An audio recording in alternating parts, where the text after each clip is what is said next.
it's your boy, and we're back with another video on the channel, and today we are going to be unboxing the Nintendo Switch OLED model, and of course comparing it with the original Nintendo Switch. So yes, I've had the original Switch since 2017, and that was the year that smartphone manufacturers said, fuck bezels, we're getting rid of them, and then the Switch became dated as fuck within like a year, at least visually from a design standpoint. And now they finally answered that with a Switch OLED that removes most of the bezel, not all of it, but most of it, and it has a way sleeker design. Of course, it's not a Pro model that we all wanted, and I did pre-order it like a few days before the Steam Deck got revealed, which kind of sucked. I mean, I could have canceled my pre-order, but I'm not getting a Steam Deck till all the way next year, so I said, fuck it, we're still gonna get this OLED. There's still some games I want to play on it anyway with the nice OLED screen and the reduced bezel, so we're gonna still cop this anyway. And yeah, we're about to unbox this bitch. Let's get into it. I'm looking forward to this, man, because like I really love handheld gaming devices. Like my favorite console is probably still the DS alongside like the Dreamcast, but like handheld gaming is just my shit, man. Like when the Steam Deck drops, that's probably gonna be my most played shit. But until then, we've got Nintendo Switch OLED to keep me going. Ooh, we got that box, look at that. Woo! Alright, let's ditch the big box. So that's the back of the device. So as you can see the front, well I can't see the front because the camera's there, but you can see the box, Nintendo Switch OLED model. See Nintendo's logo at the top. Stuff at the bottom that I probably shouldn't show. In the back, it says tabletop mode, mode suitable, TV mode, mode téléviseur, handheld mode, mode portable, or I guess it's technically like French, mode portable. Some attention shit on the side, 7-inch OLED screen, 64 gig system memory, so big. Ugh. And then deck with LAN ports. Adjustable stand, just the brand new kickstand that they added, and you can see the console contents and shit like that. Apparently people have torn down the dock and realized that the dock can output 4K, but the Switch itself can't, so they're saying that if there was a Switch Pro, it could use this dock and be able to output 4K, but unfortunately this Switch will not be able to be outputting any 4K even with an update, even though the chip is technically capable of 4K. Just because it's technically capable doesn't mean it can actually run it at a good, you know, frame rate and whatnot. So anyway, we've got this thing here, hold button to the test, some power shit, like basic shit, you know, we don't need all that. Let's open it. Woo! Okay, let's remove the trash cons. I'm joking. I do like the white Joy-Cons though, but I really don't use Joy-Cons. I unboxed some third-party Joy-Cons that were really fire, as well as a third-party controller that I use, which I think is better than the Switch Pro controller. These are the third-party Joy-Cons I got right now on my OG Switch. Like, oh my god, they're so sleek and they blend in with the design. Can't wait to put these on my OLED model.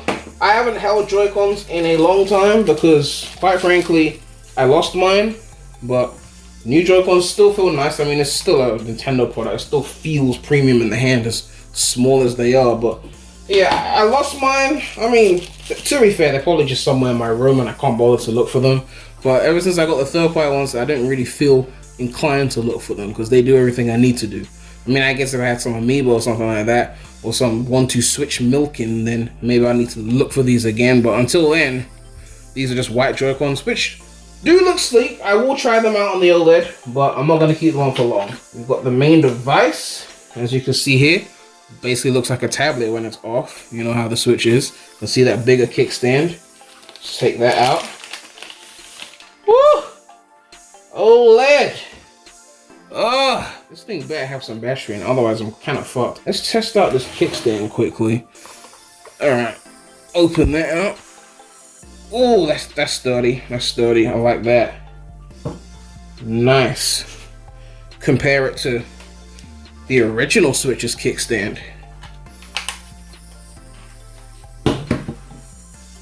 Oh, I thought that was gonna fall. It didn't actually fall. It's not even in the shot.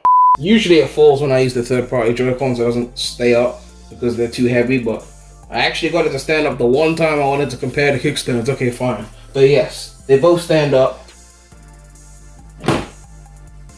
This one's more sturdy. Let me take off the Joy-Con. I mean, I know that's unfair. I'm being unfair. Let me try this again. Alright. OLED. OG. There you go. Just looking at them both off, the OLED screen just looks way nice. I mean, obviously there's no fingerprints on it, But yeah, it looks way nicer. You can see the reduced bezel even with the screen off. Slide the Joy-Cons into this bitch. Woo! Nice. I haven't held a Switch of Joy-Cons in ages, but yeah. In terms of other comparisons, I mean, the volume design and the power button design is a bit different, but they're around the same position. The middle screws got something to the left of it on the OLED. The vents are designed different. Even the game card slot is designed differently. So there are a few little changes. As for the rails, it looks like there's less screws on the OLED model. The OLED model is the bottom one, and on the other side. And then the back, as you can see, the inferior kickstand. And of course, I have, I think it's a 128 gig, maybe it's a 256 micro SD in my original Switch, which I'll be moving to the new Switch. Which, where is the micro SD? I'm assuming it's in here somewhere. Yeah, it goes there. So those are the main changes here. Now let's see if there's anything else in the box before we, of course there's things in the box. There's a dock. My bad. Ugh. Alright, we got our power. Standard USB-C to, you know, is it 3-pin? I don't remember what we call plugs here. USB-C to 3-pin. HDMI cable. Look at that. I'm probably just going to keep using the one I'm already using, so I'm going to keep this in the bag. Maybe even keep using the original Switch power as well, because I don't think this uses more watts or anything. Alright, what is this? Oh yeah, we got the Joy-Con grip. I haven't used this thing in ages, like with my original Switch. I think I only tried it like once. But for those of you who want to see what the white Joy-Cons look interspliced with the black grip, yes, black and white can go together. I'm sorry. And you got the Joy-Con wrist straps or whatever. Again, I don't really use these because I don't use the Joy-Cons like on their own. But this is how they would look if you were to use them. Obviously, you could put on the side like that, and you know, I don't do that shit, but yeah. Now for the last thing in here, the white dock. Let's take a look at this. Woo! It looks so sleek, man. Oh my god, like, look at that. You got the Switch logo on there. You got the back. How do I open the back? You got two USB-A ports on the side. Seriously, how do I open the back? Oh, okay, it's like that. Like that. Okay, so you got AC adapter, you got HDMI out, and now you've got that Ethernet port for those cloud games, since the Switch can't run anything. I'm joking, obviously the Switch can run things. Developers just being lazy, like Kingdom Hearts 1 being a cloud. Like really, like seriously, that's a fucking PS2 era, PS3 era game. But yeah, you got your LAN port. That's the comparison shot right there of the two docks. You can see the front, the Switch logo is smaller on the new dock. On the side, you see that, not too different. Other side, two USB-As, again, two USB-As. And the back, honestly, I prefer the old back in terms of the way it comes out like that. I think that's just way more elegant. The new back doesn't do that, it's like, it just comes off. Unless that's not supposed to be like that, but I feel like the old way was actually nicer in my opinion. The old dock has HDMI out, and then a USB port, and then AC adapter. So you do sacrifice one USB port so that you can put the LAN port there. But I guess how many USBs do you need with your Switch, really? But that's enough for the dock, so I'm not going to be docking it in this video. We're going to be testing out the device, and I just realized I have to actually set it up, which could take a while. But here we go. You might not be able to pick this up on your screen, but yeah, that OLED looks really beautiful. Pretty good.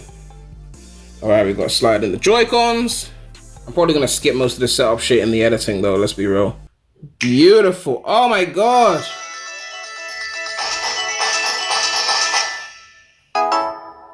The removal of that bezel is so important, man. It looks so much sleeker. Alright, let's switch to the third parties right now.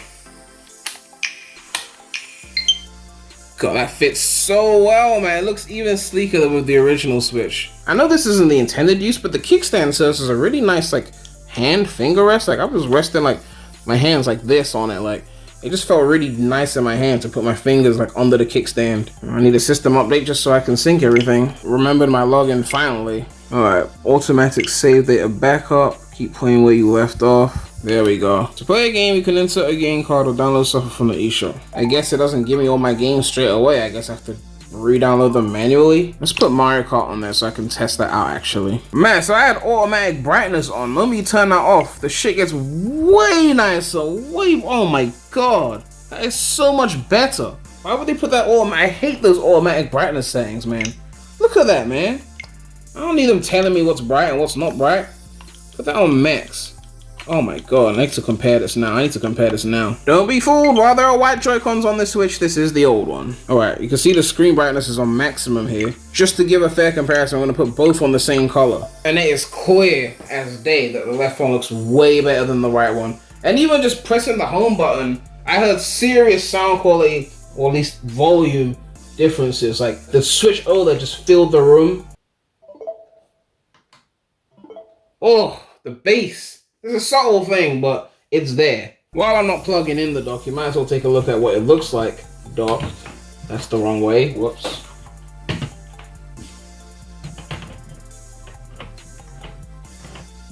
It wasn't the wrong way. I just had the kickstand sticking out. There we go. Obviously the screen's still on because the dock's not plugged in, but that's how it would look. I have to admit, it does look sleeker with the white Joy-Cons in there, as much as I don't like the Joy-Cons. And that's the back.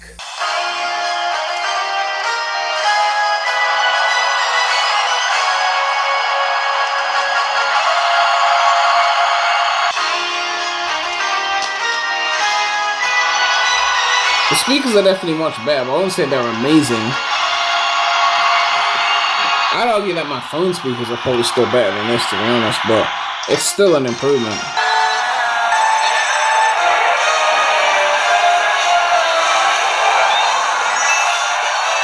And yeah, the screen is bigger, but it's the same resolution, so obviously it's not going to be as sharp, but you're not really going to notice much because, I mean, it's already still a 720p display anyway, so we're just going from slightly less sharp to slightly less sharp again. Anyway, man, that brings us to the end of this unboxing video. We had the Switch OLED and compared it to the original Switch. I pretty much think the OLED is better in pretty much every way. Obviously, if you have the original Switch, there's no need to hurry up and go and buy the OLED. I just got it because I wanted something new, but there's no difference in performance in terms of like docked or anything like that. So if you rarely play in handheld mode, there's no point in getting it. If you do play in handheld mode a lot, I think it's worth it. I don't know if we're gonna get a Switch Pro or if it's just gonna be a Switch 2 in 2 or 3 years, I don't know. But for now, this is definitely a worthy thing to purchase until the Steam Deck comes along and destroys it in every way, except the Steam Deck doesn't have an OLED, so aside from the lack of OLED, the Steam Deck will be there in every way, and I'm definitely gonna be copying that. But yeah, make sure to like, comment, subscribe, hit that bell.